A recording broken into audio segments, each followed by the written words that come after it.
Helping farm animals with special needs find their forever homes. That is the mission of the Finny Mini Farm and Sanctuary in T. In tonight's Eye on Kettleland, Julia Lynn takes us to the farm and shares how the small hobby farm turned into something much bigger.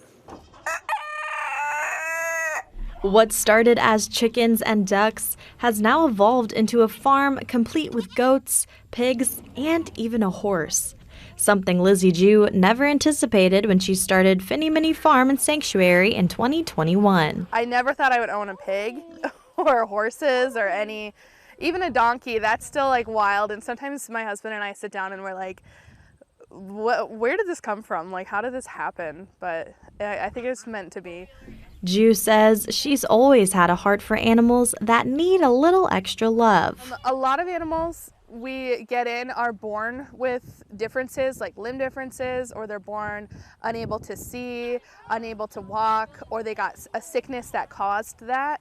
And so I also work with children with special needs. About 80 acres makes up the farm, and as the animals increased, so did the need for help. Once we started taking them in, people wanted to come out and see them, and it just grew from there to the point where we were kind of forced to organize something. Volunteer coordinator Molly Kleitz came into this role knowing nothing about farming. I've learned a lot. I can give vaccinations to the goats, I can shear sheep, I take care of my horse. It's just been absolutely incredible, just the wealth of knowledge here.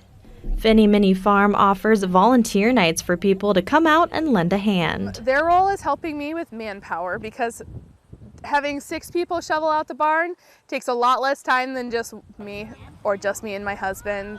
So it helps us have the number of animals that we have. It has formed a community. Like, we are really close with our volunteers. John Hall and his son Theodore are first-time volunteers who decided to do just that.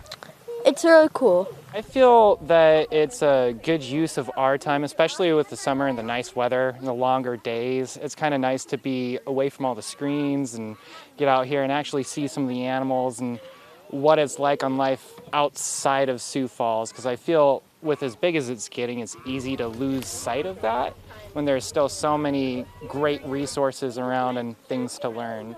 Addie Bradfield is a longtime volunteer and says she loves showing people her favorite animals, one being Gracie the horse. I like her beautiful mane, her tail, her color, just a kind of a blonde and a white.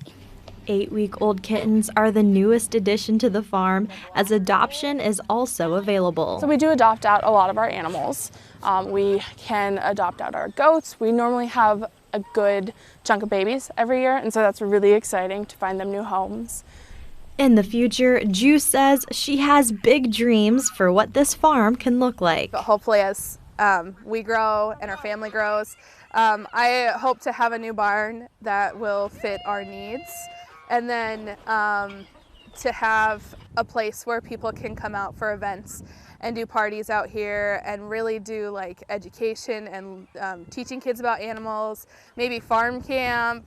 With Eye on Kettleland, I'm Julia Lynn. If you are interested in sponsoring an animal or volunteering, you can go to the story on Kettleland.com.